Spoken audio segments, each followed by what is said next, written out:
ಅವರು ವಾಕ್ಯವನ್ನು ಹಂಚುವವರಾಗಿದ್ದಾರೆ. ಈ ಒಂದು ಸಮಯನೂ ನಾನು ಅವರಿಗೆ ಕೊಡ್ತೇನೆ.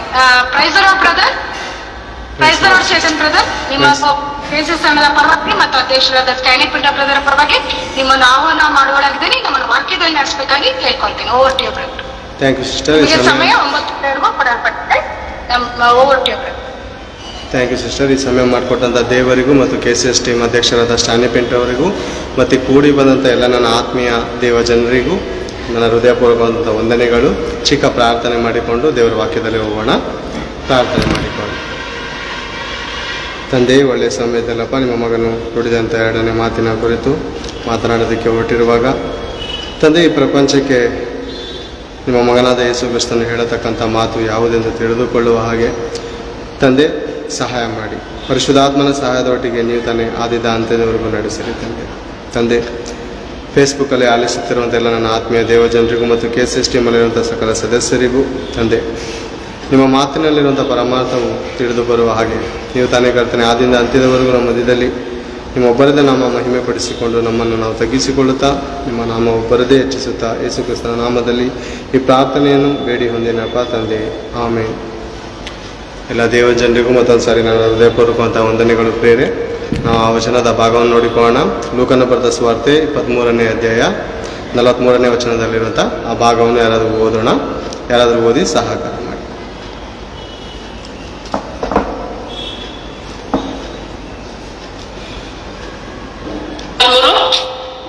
23:43. ಓಕೆ. ಅದಕ್ಕೆ ಯೇಸು, ಈ ಹೊತ್ತು ನನ್ನ ಸಂಗಡ ಪರದೇಶಿನಲ್ಲಿರುವಿ ಎಂದು ನಿನಗೆ ಸತ್ಯವಾಗಿ ಹೇಳುತ್ತೇನೆ ಎಂದು ಉತ್ತರ ಕೊಟ್ಟನು. ಇಷ್ಟರಲ್ಲಿ ಹೆಚ್ಚು ಕಡಿಮೆ ಮಧ್ಯಾಹ್ನವಾಗಿತ್ತು. ಹಗಲಿನ ಸೂರ್ಯನು ಈ ಹೊತ್ತೇ ನನ್ನ ಸಂಗಡ ಪರದೇಶಿಲಿರು. ಅದ್ರ ಮೇಲಡಿನ ವಚನ ನೋಡುವಾಗ, ಯೇಸುವೆ, ನೀನು ನಿನ್ನ ರಾಜ್ಯವನ್ನು ಪಡೆದವನಾಗಿ ಬರುವಾಗ ನನ್ನನ್ನು ಸೇರಿಸಿಕೊ. ದೇವರ ರಾಜ್ಯ ನೀನು ಪಡ್ಕೊ ಬರ್ತೀಯಲ್ಲ ಯೇಸುವೆ, ನನ್ನನ್ನು ಮರೆಯಬೇಡ, ನನ್ನ ಕೈ ಬಿಡಬೇಡ, ನನ್ನನ್ನು ನೆನೆಸ್ಕೊ ಅಂತ ಕಳ್ಳನು ಮೊರೆ ಇಡ್ತಾ ಇದ್ದಾನೆ. ಓಕೆನಾ? ಶಿಲ್ಪೆ ಮೇಲೆ ಹಾಕಲ್ಪಟ್ಟಂಥ ಇಬ್ಬರು ಕಳ್ಳರಲ್ಲಿ ಒಬ್ಬ ಕಳ್ಳನು ಮಾತ್ರ ಯೇಸು ಕ್ರಿಸ್ತನನ್ನು ಹೀಯಾಳಿಸ್ನ ಪ್ರಿಯರೇ, ಅಥವಾ ಇಬ್ಬರು ಹೀಯಾಳಿಸ್ತ್ರ? ಯಾರಾದರೂ ಹೇಳಿ. ಒಬ್ಬ ಮಾತ್ರ ಅಂದರೆ ನಾವೆಲ್ಲರೂ ಎಷ್ಟು ಚೆನ್ನಾಗಿ ಬೈಬಲ್ ಓದ್ತಾ ಇದೀವಿ ಅಂತ ಅರ್ಥ ಆಗುತ್ತೆ ಪ್ರೇರೆ. ಒಬ್ಬನೇನಾ? ಒಂದು ಸಾರಿ ನಿಮ್ಮ ಹತ್ರ ಇರುವಂಥ ಬೈಬಲಲ್ಲಿ ಮತ್ತಾಯನ ಬರೆದ ಸುವಾರ್ತೆ 27ನೇ ಅಧ್ಯಾಯ 43ನೇ ವಚನ ತೆಗೆದು ನೋಡೋಣ. 43, 44 ಅಂತ ತೆಗೆದು ಓದಿ. ನಿಮ್ಮಲ್ಲಿ ಯಾರಾದರೂ? ಒಬ್ಬನು ನೀನು ನಿನ್ನನ್ನು ಗುರುಕೊಳ್ಳಬಾರಲ್ಲ ಅಂತ ಹೇಳ್ತಾನೆ, ಒಬ್ಬ ನಾನು ನಿನ್ನ ಜೊತೆಯಲ್ಲಿ ಪರದೇಶದಲ್ಲಿ ಇರಬೇಕು ಅಂತ ಕೇಳ್ಕೊತಾನೆ. ಓದೋಣ.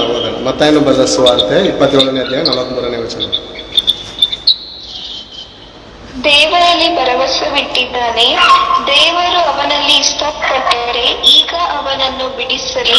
ತಾನು ದೇವರ ಮಗನಾಗಿದ್ದಾನೆಂದು ಹೇಳಿದ್ದಾನಲ್ಲ ಎಂದು ಹಾಸ್ಯ ಮಾಡಿದ್ದರಿಂದ ಮಾತನಾಡುತ್ತಿದ್ದರು.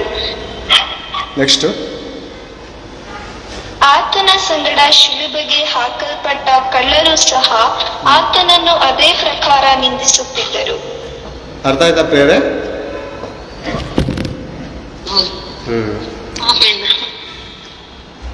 ಸ್ಟಾರ್ಟಿಂಗು ಇಬ್ಬರು ಸಹ ದೇವರನ್ನು ಅಪಹಾಸ್ಯ ಮಾಡ್ತಾರೆ. ಅಪಹಾಸ್ಯ ಮಾಡಿದಾಗಲೂ ಆತನು ಒಂದು ಮಾತು ಕೂಡ ತಿರುಗಿ ಆಡದಿದ್ದಾಗ ಅದರಲ್ಲಿ ಒಬ್ಬ ಕಳ್ಳನಿಗೆ ಗೊತ್ತಾಯಿತು, ಇಂಥ ಭಯಂಕರವಾದಂಥ ದುರ್ಮರಣ ಈತನಿಗೆ ಬರ್ತಾ ಇದ್ರು, ಇಷ್ಟೊಂದು ಹೀಯಾಳಿಸ್ತಾ ಇದ್ದಾರೆ. ಸತ್ತವರನ್ನ ಎಬ್ಬಿಸಿದಂಥ ದೇವರು, ಕುಷ್ಠರೋಗಿಯನ್ನು ವಾಸ ಮಾಡಿದಂಥ ದೇವರು, ಅನೇಕ ಅದ್ಭುತ ಕಾರ್ಯಗಳು, ಸೂಚಕ ಕಾರ್ಯಗಳನ್ನು ಮಾಡಿದಂಥ ಯೇಸು ಕ್ರಿಸ್ತನು ಇಷ್ಟು ದೊಡ್ಡ ಸರ್ವಶಕ್ತನಾಗಿದ್ದಾನೆ. ಆದರೂ ಇಷ್ಟೊಂದೆಲ್ಲ ನಾವು ಅಪಹಾಸ್ಯ ಮಾಡ್ತಾ ಇದ್ರು. ಈತನು ತಿರುಗಿ ಒಂದು ಮಾತನ್ನು ಮಾತನಾಡದೆ, ತಂದೆ ಇವ್ರು ಏನು ಹೇಳ್ತಾ ಇದ್ದಾರೆ, ಇವ್ರು ಏನು ಮಾಡ್ತಾ ಇದ್ದಾರೆ, ಇವ್ರಿಗೆ ಅರ್ಥ ಆಯ್ತಲ್ಲ ದೇವ್ರೆ, ಇವರನ್ನು ಕ್ಷಮಿಸು ಅಂತ ಹೇಳುವಾಗ ಆತನ ಮನೋನೇತ್ರಗಳು ಬೆಳಗಲ್ಪಡ್ತದೆ. ಯಾಕಂದರೆ ಕ್ಷಮಿಸುವಂಥ ಅಂಥ ಭಯಂಕರವಾದಂಥ ಸ್ಥಿತಿಯಲ್ಲಿ ಪ್ರೇರೆ ಯೇಸು ಕ್ರಿಸ್ತನ್ ಇದ್ದಂಥದ್ದು ಒಳ್ಳೆ ಒಂದು ಹಾಸಿಗೆಯಲ್ಲಿ ಮಲಗಿ ಮಾತನ್ನು ಹೇಳ್ತಾ ಇಲ್ಲ ಪ್ರೇರೆ. ಮುಳ್ಳಿನ ಹಾಸಿಗೆಯಲ್ಲಿ ಇದ್ದಂಥ ಮುಳ್ಳಿನ ಒಂದು ಭಯಂಕರವಾದ ಕಿರೀಟ ಪ್ರೇರೆ, ಭಯಂಕರವಾದ ಕಿರೀಟ. ದೇಹದಲ್ಲಿರುವಂಥ ಸಕಲ ರಕ್ತಗಳೆಲ್ಲ ಹರಿದು ಹೋಗ್ತಾ ಇದೆ ಅಂತ ಸಮಯದಲ್ಲಿ ಯೇಸು ಪ್ರಭು ಹೇಳಿದಂಥ ಮಾತು,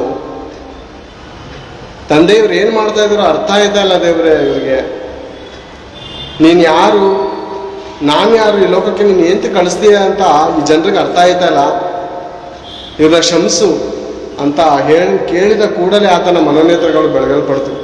ಇಂಥ ಭಯಂಕರವಾಗಿ ನಾನು ಅಪಹಾಸ್ಯ ಮಾಡ್ತಾ ಇದ್ರು ಇವ್ರ ಜೊತೆ ಸೇರಿಕೊಂಡು ಈತನ ನಾನು ಕ್ಷಮಿಸ್ತಾ ಇದ್ದಾನೆ ಅಂದರೆ ಈತನು ನಿಜವಾಗ್ಲೂ ದೇವಕುಮಾರನೇ ಅಂತ ಆ ಕ್ಷಣ ಆತನಿಗೆ ಮನೋನೇತ್ರಗಳು ಬೆಳಗ್ತು.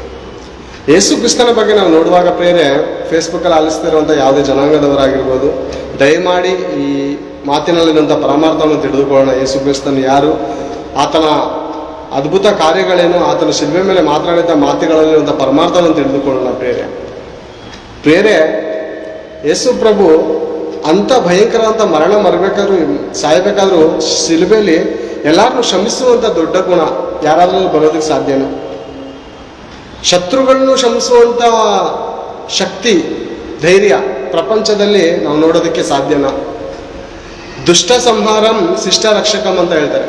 ಶಿಷ್ಟರನ್ನು ಸಂರಕ್ಷಿಸಬೇಕು, ದುಷ್ಟರನ್ನು ಕೊಂದಾಕ್ಬೇಕು ಅಂತ ಈ ಮಾನವ ಕಾನೂನು, ಈ ಮಾನವದಲ್ಲಿರುವಂಥ ಅನೇಕ ಹಿರಿಯರು ಹೇಳ್ಕೊಟ್ಟು ಹೋಗಿದ್ದಾರೆ.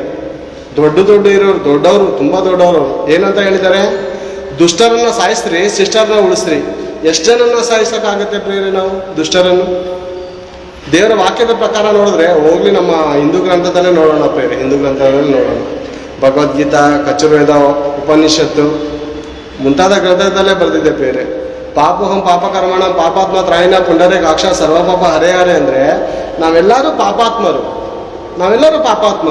ಮತ್ತು ಈ ಪಾಪ ಪರಿಹಾರ ಹೇಗಾಗುತ್ತೆ, ಯಾರು ಮಾಡಬೇಕು ಅಂತ ನೋಡುವಾಗ ನಾವು ಪ್ರೇರೆ ಅದರಲ್ಲಿ ಬರೆದಿದೆ, ಅನೇಕ ವಚನಗಳು ಬರೆದಿದೆ ಪ್ರೇರೆ. ಓಂ ಕನಿಕಾಸುತಾಯ ನಮಃ ಅಂದರೆ ಆತ್ಮಸ್ವರೂಪನಾದ ದೇವರು ಕನಿಕೆ ಗರ್ಭದಲ್ಲಿ ಹುಟ್ಟು ಬರ್ತಾನೆ. ಆತನು ಅಸತ್ಯದಲ್ಲಿರುವಂಥ ಜನರಿಗೆ ಸತ್ಯದ ಕಡೆಗೂ, ಅಂಧಕಾರದಲ್ಲಿರುವಂಥ ಜನರಿಗೆ ಬೆಳಕಿನ ಕಡೆಗೂ, ಮರಣದಲ್ಲಿರುವಂಥ ಜನರಿಗೆ ಜೀವದ ಕಡೆಗೂ ನಡೆಸುವಂಥ ದೇವರು. ಅಸತೋಮ ಸದ್ಗಮಯ, ತಮಸೋಮ ಜ್ಯೋತಿರ್ಗಮಯ, ಮೃತ್ಯುಮ ಅಮೃತಗಮಯ ಅಂದರೆ ಮರಣದಲ್ಲಿರುವವರೇ, ಮರಣದಲ್ಲಿದ್ದಿರೋ ನೀವು ಬದುಕಿರುವಂಥ ಹೆಸರು ಮಾತ್ರ ನಿಮಗಿದೆ. ಮಾನವರೇ, ಬದುಕಿದ್ದೇವೆ ಅನ್ನುವಂಥ ಹೆಸರು ಮಾತ್ರ ನಿಮ್ಗಿದೆ. ನೀವು ಯಾರಾಗಿದ್ದೀರಾ? ಸುಣ್ಣ ಹಚ್ಚಿದ ಸಮಾಧಿಗಳು. ಅಂದ್ರೆ ಬದುಕಿದ್ದು ಸತ್ತವರು, ಜೀವಿಸುವವನಾಗಿರುವಂಥ ಹೆಸರು ಮಾತ್ರ ನಿಮ್ಗಿದೆ. ಆದ್ರೆ ನೀವು ಏನಾಗಿದ್ದೀರಾ ಅಂದ್ರೆ ಸತ್ತವರಾಗಿದ್ದೀರಾ. ಅಂದ್ರೆ ಯೇಸು ಪ್ರಭು ಹೇಳುವಂಥ ಮಾತು ಎಂಥ ಭಯಂಕರವಾದ ಸ್ಥಿತಿಲಿ ಆತನ ಕ್ಷಮಿಸ್ತಾ ಇದ್ದಾನೆ ಅಂದ್ರೆ ಪ್ರೇರೆ, ಆತನು ಹೇಳಿದಂಥ ಮಾತು ಯೇಸು ಪ್ರಭು ಪ್ರೇರೆ ನಮಗೆ ಹೇಳಿ ಮಾಡಿ ಅಂತ ಹೇಳಿದಂಥ ಮಾತು ಅವರೇ ಪಾಲಿಸಲ್ಲ ಅಂತೀರಾ? ಯೇಸು ಪ್ರಭು ಪಾಲಿಸಲ್ಲ ಅಂತೀರಾ? ಅವರೇ ಪಾಲಿಸ್ತಾರೆ ಪ್ರೇರೆ. ತನ್ನನ್ನು ದೂಷಿಸಿದ ಆ ಕಳ್ಳನು ಒಂದು ಕ್ಷಣದಲ್ಲಿ ಆತನು ದೂಷಿಸ್ತಾ ಅವ್ರ ಜೊತೆ ಸೇರ್ಕೊಂಡು ಅಪಹಾಸ್ಯ ಮಾಡಿ ನೋಡಿ, ಅದೇ ಹೇಳ್ದ ನೋಡಿ ಕೆಳಗಡೆ, ದೇವರು ಇಷ್ಟಪಟ್ಟಿದ್ದರೆ ಈಗ ಅವನಲ್ಲಿ ಬಿಡಿಸಲಿ, ತಾನು ದೇವರ ಮಗನಾಗಿದ್ದನೆಂದು ಹೇಳಿದ್ದಾನಲ್ಲ ಎಂದು ಹಾಸ್ಯದಿಂದ ಮಾತನಾಡುತ್ತಿದ್ದರು. ಆತನ ಸಂಗಡ ಶಿಲುಬೆಗೆ ಹಾಕಲ್ಪಟ್ಟ ಕಳ್ಳನು ಅಲ್ಲ, ಒಬ್ಬನಲ್ಲ. ಕಳ್ಳರು ಅಂದ್ರೆ ಬಹುವಚನ. ಕಳ್ಳರು ಸಹ ಅಪಹಾಸ್ಯ ಮಾಡಿದ್ರು. ಎಂಪೇರೆ ಯೇಸು ಪ್ರಭು ಹೇಳಿದಂಥ ಮಾತು, ನಿಮ್ಮನ್ನು ಪ್ರೀತಿಸುವವರನ್ನೇ ನೀವು ಪ್ರೀತಿಸಿದ್ರೆ ಏನು ಹೆಚ್ಚಿನಾಗಿ ಮಾಡೋದಾಗಾಯ್ತು ಅಲ್ವಾ? ಹೇಳಿದಾರ. ಪ್ರಪಂಚದಲ್ಲಿ ಈ ಮಾತು ಯಾವನಾದ್ರೂ ಹೇಳೋದಕ್ಕೆ ಸಾಧ್ಯನಾ? ಎಂಥ ಮಹಾಜ್ಞಾನಿನೇ ಆಗಿರ್ಬೋದು. ನೋಡೋಣ ಆ ಮಾತು ಪ್ರೇರೆ, ನಾನು ಸುಮ್ಮನೆ ಹೇಳ್ತಾ ಇಲ್ಲ ಪ್ರೇರೆ, ಬೈಬಲ್ನಲ್ಲಿ ಇರುವಂಥ ಮಾತೇ ಹೇಳ್ತಾ ಇದ್ದೀನಿ. ಮತ್ತಾಯನ ಬರೆದ ಸುವಾರ್ತೆ 5ನೇ ಅಧ್ಯಾಯ 46ನೇ ವಚನ ಯಾರಾದ್ರೂ ತೆಗೆದು ಓದೋಣ. ಯೇಸು ಪ್ರಭು ಹೇಳಿದಂಥ ಮಾತು ಪ್ರಪಂಚಕ್ಕೆ ಮಾದರಿಯ ಮಾತು, ಅದು ಮಾದರಿ. ಆತನ ಮಾತಿನ ಪ್ರಕಾರ ಪ್ರಪಂಚದಲ್ಲಿರುವಂಥ ಜನರು ಓದೋಣ. ನಿಮಗೆ ಪ್ರೀತಿ ತೋರಿಸುವವರನ್ನೇ ನೀವು ಪ್ರೀತಿಸಿದರೆ ಫಲವೇನು? ಭ್ರಷ್ಟರು ಹಾಗೆ ಮಾಡುವುದಿಲ್ಲವೇ? ಯಾರು ನಿಮಗೆ ಪ್ರೀತಿ ತೋರಿಸುವವನ್ನೇ ನೀವು ಪ್ರೀತಿ ತೋರಿಸಿದ್ರೆ ಏನು ಹೆಚ್ಚಿನಾಗಿ ಮಾಡ್ದಂಗಾಯ್ತು?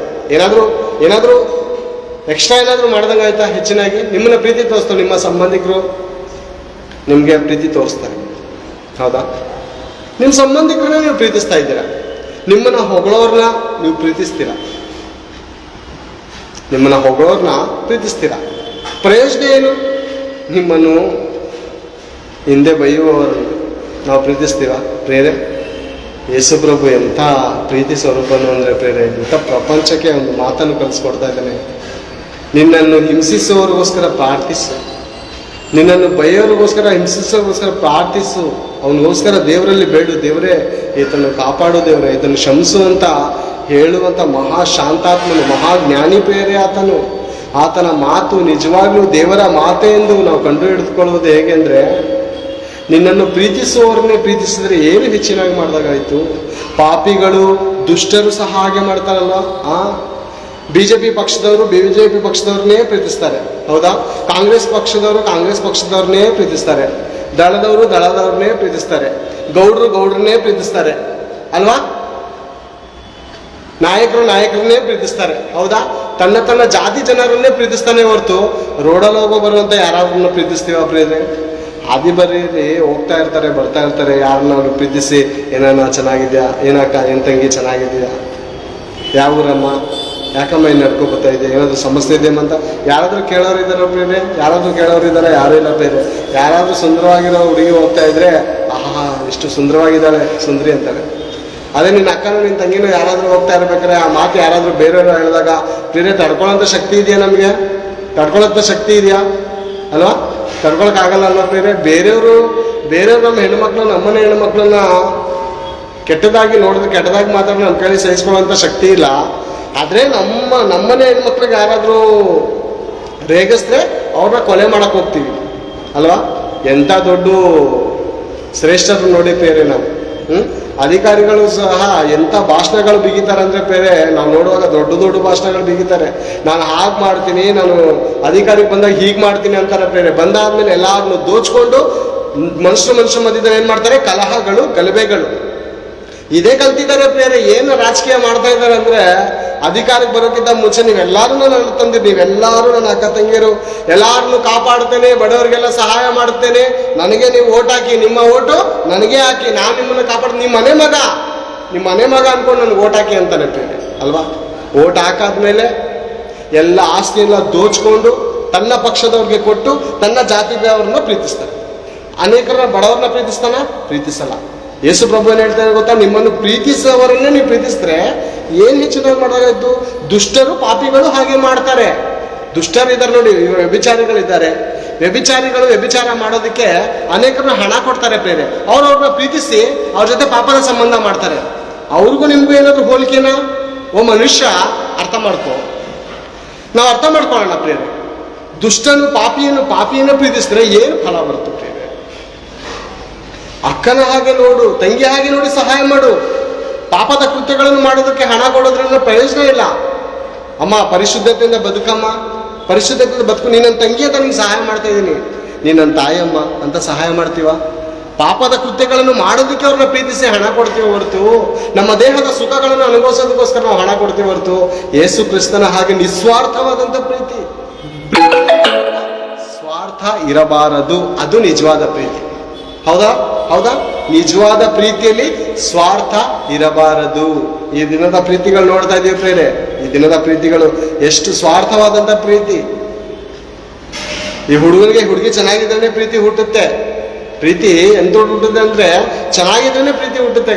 ವಿಕಾರವಾಗಿದ್ದು ಹೃದಯ ಶುದ್ಧವಾಗಿದ್ರೆ ಪ್ರೀತಿ ಹುಟ್ಟಲ್ಲ ಪ್ರೇರೆ. ಎಂತ ಇದ್ದಾರೆ ಅಂದ್ರೆ, ಎಂಥ ಕಾಮಾಂಧಕರ ಇದ್ದಾರೆ ಅಂದ್ರೆ ಪ್ರೇರೆ, ಹುಡುಗಿ ಸುಂದರವಾಗಿರ್ಬೇಕು, ಒಳ್ಳೆ ಜಾಬಲ್ಲಿ ಇರಬೇಕು, ಒಳ್ಳೆ ಕೆಲಸ ಇರಬೇಕು, ಆಗ ಇವನಿಗೆ ಪ್ರೀತಿ ಹುಟ್ಟುತ್ತೆ.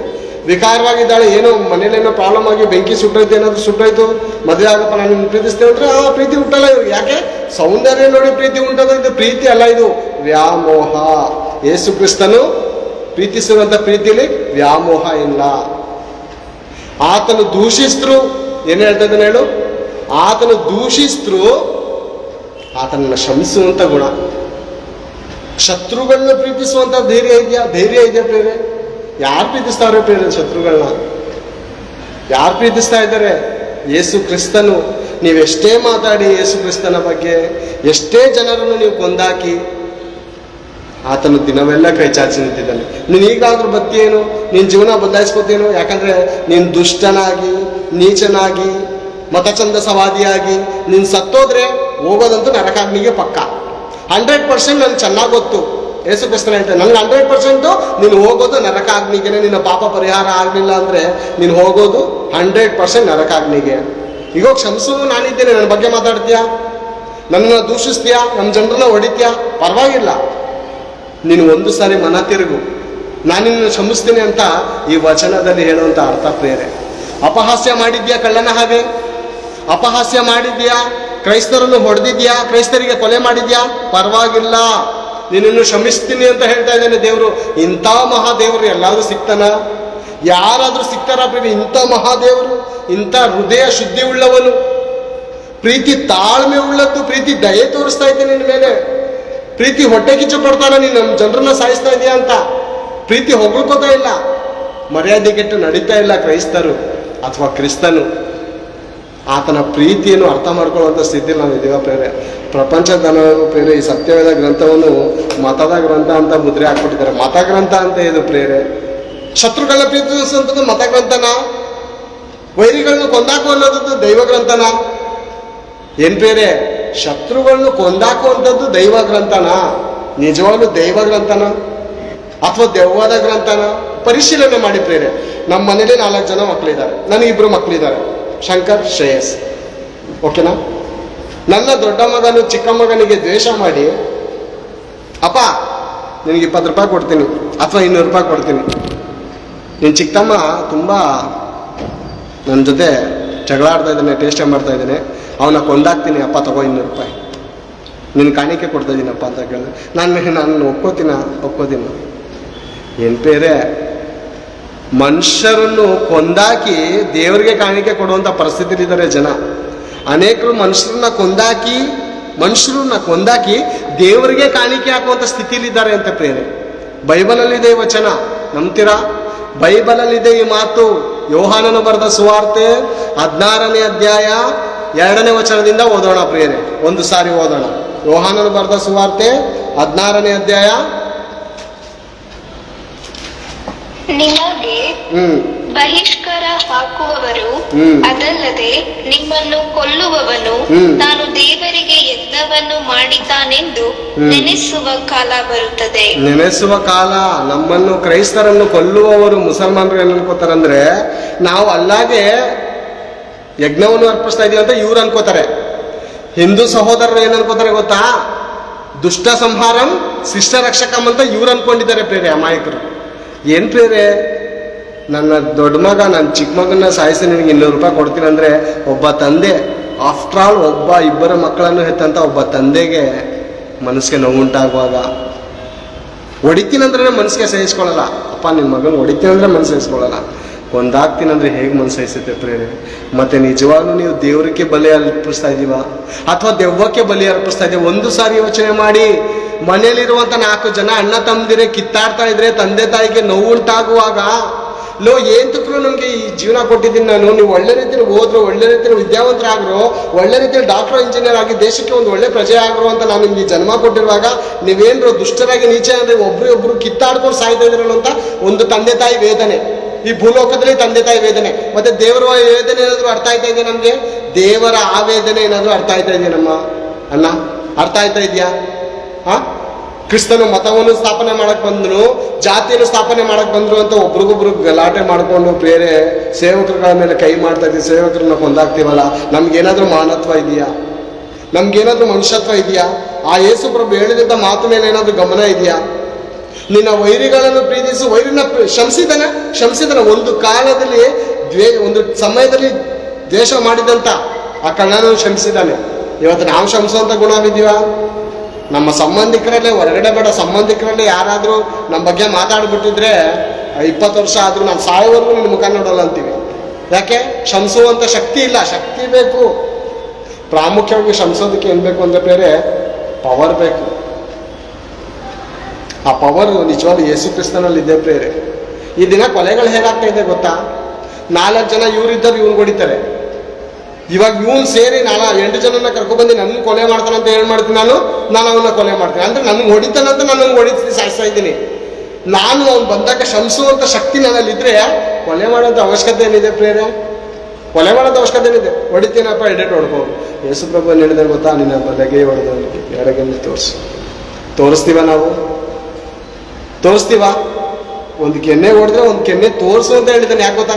ನಿನ್ನ ತಮ್ಮ, ನಿನ್ನ ತಂಗಿ ಗೊತ್ತಾಗಲ್ಲ ಪಾಪ, ಅಮಾಯಕ ಅವನು, ಏನೋ ಕೈ ಮಾಡಿದಾನೆ, ಬಿಡು, ನಾನು ಶಂಸ್ತೀನಿ. ನನ್ನ ಹತ್ರ ಪ್ರಾರ್ಥನೆ ಮಾಡು ಅವನಿಗೋಸ್ಕರ, ಅವನ ಜೀವನ ಬದಲಾಗಿದ್ದಂತ ಪ್ರಾರ್ಥನೆ ಮಾಡು, ನಾನು ಕ್ಷಮಿಸ್ತೀನಿ ಅಂತ ಹೇಳಿದಂಥ ದೈವ ಪುರುಷನು ಪ್ರೇರೆ ಆತನು. ಆತನ ಮಾತುಗಳಲ್ಲಿರುವಂಥ ಮಾಧುರ್ಯವನ್ನು ಅರ್ಥ ಮಾಡ್ಕೊಳ್ಳುವಂಥ ಸ್ಥಿತಿ ನಾವಿದ್ದೀವ. ಕಷ್ಟದಲ್ಲಿರೋರ್ಗೆ ಸಹಾಯ ಮಾಡಿ ಹಸ್ತವಂಗಿ ಅನ್ನ ಹಾಕಿ ಅಂತ ಹೇಳಿದಂಥ ದೇವಕುಮಾರನಾಗಿ ಇವತ್ತು ಮತಕ್ಕೆ ಹೋಲಿಸ್ತಾ ಇದೀವಿ ಅಂದರೆ ನಮ್ಗೆ ಏನಾದರೂ ಮಾನತ್ವ ಇದೆಯಾ? ಒಂದು ಸಾರಿ ಏನಾದರೂ ಬೈಬಲ್ ಓದ್ತೀವ ನಾವು ಪ್ರೇರೆ? ಓದ್ತೀವ? ಎಂಥ ಮಾತು ಬೇರೆ. ಈ ಓದ್ತೆ ನೀನು ನನ್ನ ಸಂಗಡ ಪರದೇಶಿಯಲ್ಲಿ ಸ್ವರ್ಗಕ್ಕೆ ಒಂದು ಕ್ಷಣದಲ್ಲಿ ಕರ್ಕೊ ಹೋಗ್ತಾ ಇದ್ದಾನೆ, ಸ್ವರ್ಗಕ್ಕೆ. ಬೇರೆ ಹಳೆ ಒಡಂಬಡಿಕೆ ನಾವು ನೋಡುವಾಗ 20 ವರ್ಷ 30 ವರ್ಷ ಪಾಪ ಮಾಡಿದವನು ಬಲಿ ಕೊಡಬೇಕಾಯಿತು. ಪಾಪ ಮಾಡೋದು ಬಲಿ ಕೊಡೋದು, ಪಾಪ ಮಾಡೋದು ಬಲಿ ಕೊಡೋದು. ಏನಾಗಿತ್ತು ಹೇಳಿ? ಏನಾಗಿತ್ತು? ದೇವಸ್ಥಾನ ಎಲ್ಲ ಏನಾಗಿತ್ತು? ಒಂದು ಸಾರಿ ನೋಡ ಯೆಶಾಯನ ಪ್ರವಾದನೆ ಗ್ರಂಥ ನೋಡಿಕೊಂಡ ಒಂದು ಸಾರಿ 1ನೇ ಅಧ್ಯಾಯ 13ನೇ ವಚನದಿಂದ ಓದಿಕೊಳ್ಳೋಣ ಪ್ರೇರೆ. ಯೆಶಾಯನ ಪ್ರವಾದನೆ ಗ್ರಂಥ. ವ್ಯರ್ಥ ನೈವೇದ್ಯವನ್ನು ಇನ್ನು ತಾರದಿರಿ, ಧೂಪವು ನನಗೆ ಅಸಹ್ಯ. ಅಮಾವಾಸ್ಯೆ, ಸಬ್ಬತ್ ದಿನ, ಕೂಟ, ಪ್ರಕಟಣೆ ಇವು ಬೇಡ. ಅಧರ್ಮದಿಂದ ಕೂಡಿದ ಸಂಘವನ್ನು ನಾನು ಸಹಿಸಲಾರೆ. ಸಾಕು. ವ್ಯರ್ಥ ನೈವೇದ್ಯವನ್ನು ಇನ್ನು ತಾರದಿರಿ, ಧೂಪವು ನನಗೆ ಅಸಹ್ಯ. ನಿಮ್ಮ ಕೈಗಳಲ್ಲಿ ರಕ್ತ ತುಂಬಿದೆ ಓ ಮನುಷ್ಯ, ನಿನ್ನ ಧೂಪ ಯಾರಿಗಪ್ಪ ಬೇಕು? ನಿನ್ನ ನೈವೇದ್ಯ ಯಾರು ಬೇಕು? ನಿನ್ನ ಕೈಯಲ್ಲಿ ರಕ್ತ ತುಂಬಿದೆ, ಯಾರನ್ನ ಕೊಂದಾಕಿದ್ಯಾ? ಸ್ವಂತ ತಮ್ಮನನ್ನೇ. ಒಂದೇ ಮಾನವರಿಂದ ಹುಟ್ಟಿದಂತ ನಾವು, ಒಂದೇ ತಾಯಿಯ ಮಕ್ಕಳು, ಒಂದೇ ಆದಾಮನಿಂದ ಅವಳಿಂದ ಹುಟ್ಟಿದಂಥ ಜನಾಂಗದವರು. ಅಪೊಸ್ತಲರ ಬರೆದ ಕೃತ್ಯ 17ನೇ ಅಧ್ಯಾಯ 26ನೇ ವಚನದಲ್ಲಿ ಒಂದು ಸಾರಿ ಸತ್ಯವೇದ ಗ್ರಂಥವನ್ನು ಓದಿ ನೋಡಿ. ಆತನು ಒಬ್ಬನಿಂದಲೇ ಎಲ್ಲ ಜನಾಂಗದವರನ್ನು ಹುಟ್ಟಿಸಿ ಅವರವರ ಇರತಕ್ಕಂಥ ಸ್ಥಳಗಳನ್ನು, ಅವರವರ ನಿವಾಸಗಳ ಡೇರೆಗಳನ್ನು ನಿಷ್ಕರಿಸಿ ಒಂದು ವೇಳೆ ತಡವಾಡಿ ಕಂಡುಕೊಂಡಾರೇನು ಎಂದು ದೇವರು ದೀರ್ಘ ಶಾಂತಿಯಿಂದ ಕಾಯ್ತಾ ಇದ್ದೇನೆ ನಿನಗೋಸ್ಕರ. ಕೇವಲ ನಿನ್ನ ಪಾಪವು ಕಡು ಕೆಂಪಾಗಿದ್ದರೂ ಹಿಮದಂತೆ ನಾನು ಮಾಡ್ತೀನಿ. ನಿನ್ನ ನೈವೇದ್ಯ ನನಗೆ ಬೇಕಾಗಿಲ್ಲ ಕಣಪ್ಪ, ನಿನ್ನ ಯಜ್ಞ, ನಿನ್ನ ನೈವೇದ್ಯ ನನಗೆ ಬೇಕಾಗಿಲ್ಲ. ಎಷ್ಟು ವರ್ಷ ಮಾಡ್ಕೋಬರ್ತೀಯ ಈ ಪದ್ಧತಿ? 20 ವರ್ಷ 30 ವರ್ಷ 50 ವರ್ಷ ಆದ್ರೂ ಮನುಷ್ಯರು ಪಾಪ ಮಾಡ್ತಾ ಇದ್ದಾರೆ, ಬಲಿ ಅರ್ಪಿಸೋದು. ಈ ದಿನ ನೋಡ್ತಾ ಇದೆಯಲ್ಲ ಬೇರೆ, ಪಾಪ ಮಾಡೋದು, ಬಲಿ ಕೊಡೋದು. ನಾನು ಇಷ್ಟು ಹುಂಡಿ ಕಾಸು ಹಾಕ್ದೆ, ಯಾರಿಗೆ ಬೇಕಾಗಿದೆ ನಿನ್ನ ಕಾಸು? ಪ್ರಪಂಚ ದೇವ್ರದು, ನೀನು ನಿಂತಿರುವಂಥ ಭೂಮಿ ದೇವ್ರದು, ಆಕಾಶ ದೇವ್ರದು, ಗಗನ ಮಂಡಲ ಸಕಲ ಸೃಷ್ಟಿ ದೇವ್ರದು. ದೇವರಿಗೆ ಕೋಪ ಬಂದ್ರೆ ಭೂಮಿನ ಅರ್ದು ನೀನು ಹೊರಗಡೆ ಕರ್ಕೋತಾನೆ. ದೇವರಿಗೆ ಕೋಪ ಬಂದ್ರೆ ನೋಡ್ತಾ ಇದ್ದೀವಾ? ಭೂಕಂಪ, ಜಲಪ್ರಳಯ, ಸುನಾಮಿಗಳು ನೋಡ್ತಾ ಇಲ್ವಾ? ಬರ್ತಾ ಇದೆ. ಯಾಕೆ ಗೊತ್ತಾ? ನಾನಿದ್ದೇನೆ ಅಂತ ದೇವ್ರು ಪ್ರೂವ್ ಮಾಡ್ತಾ ಇದ್ದಾನೆ. ನಾನಿದ್ದೇನೆ, ನನಗೆ ಭಯ ಪಡಿ. ನಿಮ್ಮ ವೈದ್ಯಗಳು, ನಿಮ್ಮ ನೈವೇದ್ಯಗಳು ನನಗೆ ತಾರಬೇಡಿ. ನನ್ನ ಪ್ರಾಕಾರಗಳನ್ನು ತುಳಿಯಲು ಯಾರು ನಿಮ್ಗೆ ಹೇಳಿದ್ರು? ನನ್ನ ಹೊಸಲು ದಾಟೋದಕ್ಕೆ ಯಾರು ನಿಮ್ಗೆ ಕೇಳ್ಕೊಂಡ್ರು? ನನ್ನ ಹೊಸಲು ದಾಟೋದಕ್ಕೆ ನಿಮ್ಗೆ ಏನು ಯೋಗ್ಯತೆ ಐತೆ? ಶುದ್ಧರಾಗಿದ್ದೀರಾ? ನೀತಿವಂತರಾಗಿದ್ದೀರಾ? ನನ್ನ ಮಗನಾದ ಯೇಸು ಕ್ರಿಸ್ತನ ರಕ್ತದಲ್ಲಿ ಪಾಪವನ್ನು ತೊಳ್ಕೊಂಡಿದ್ದೀರಾ? ಆ ಕಾಲದಲ್ಲಿ ಎಲ್ಲ ನೈವೇದ್ಯಗಳನ್ನೆಲ್ಲ ಅರ್ಪಿಸ್ತಾ ಇದ್ದಾರೆ ಪ್ರೇರೆ, ಬದಲಾವಣೆ ಇಲ್ಲ ಪ್ರೇರೆ. ಈ ದಿನ ನೈವೇದ್ಯಗಳು ಅರ್ಪಿಸ್ತಾ ಇದ್ದಾರೆ, ದೇವ್ರಿಗೇನು ಪ್ರಯೋಜನ ಏನಿಲ್ಲ. ದೇವ್ರು ಅದನ್ನ ಕೋರ್ಕೊಳ್ಳಲ್ಲ ಪ್ರೇರೆ. ಹೂ ನಿನಗೋಸ್ಕರ, ಕಾಯಿ ನಿನಗೋಸ್ಕರ, ಹಣ್ಣು ನಿನಗೋಸ್ಕರ, ನೀನು ನನಗೋಸ್ಕರ.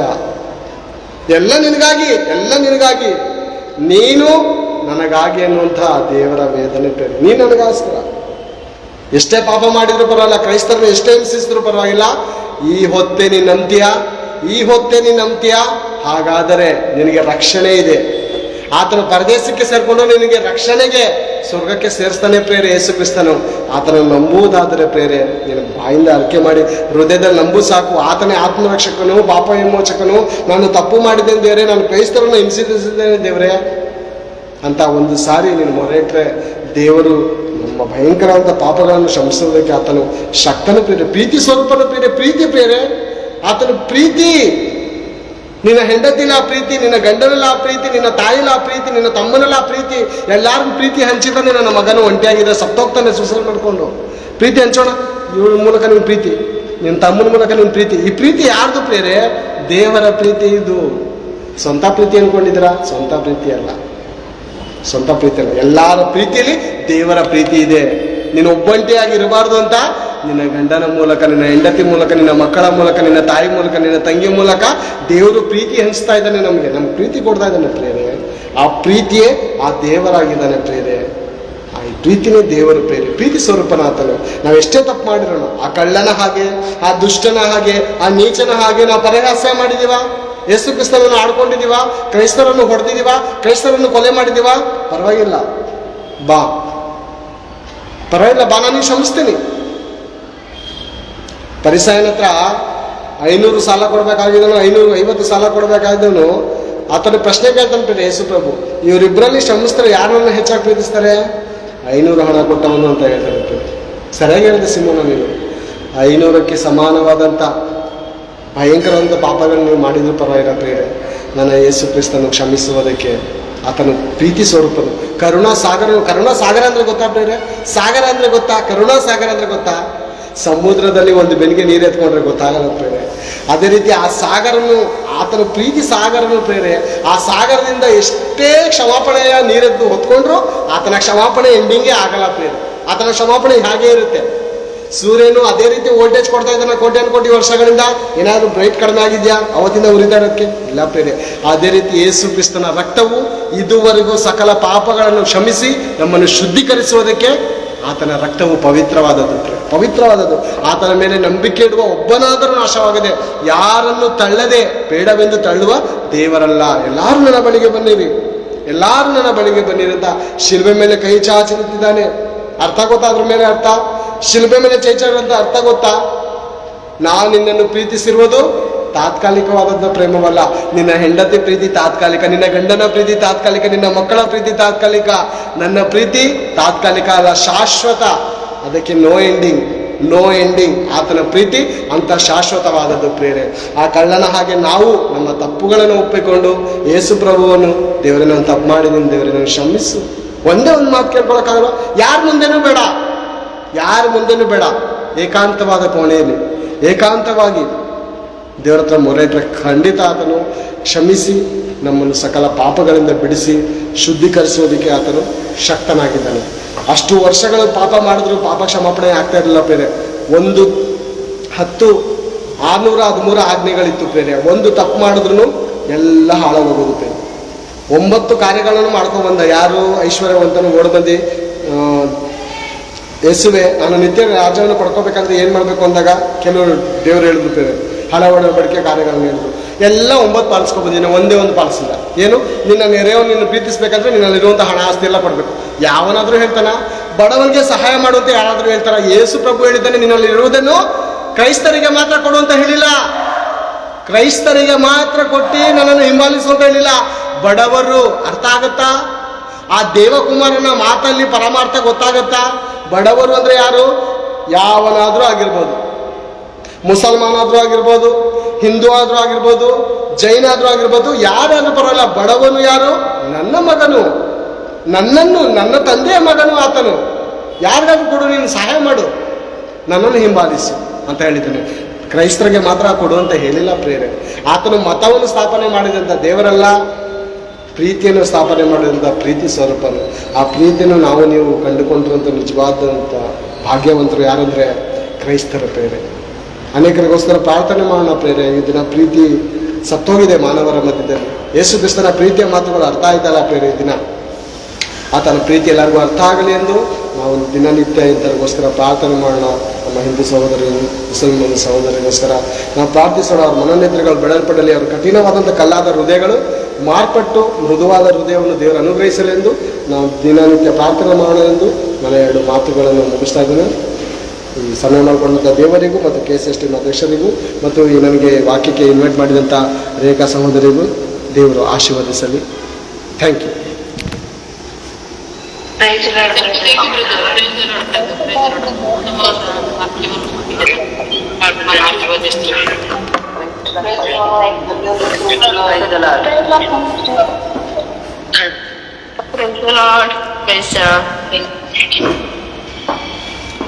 ಓಕೆ, ಎಲ್ಲರೂ ಮ್ಯೂಟ್ ಮಾಡ್ಕೊಳ್ಳೋಣ.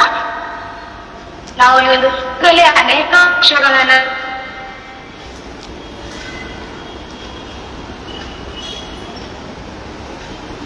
ವಾಯ್ಸ್ ಬ್ರೇಕ್ ಆಗ್ತಿದೆ, ವಿಡಿಯೋ ಆಫ್ ಮಾಡಿ.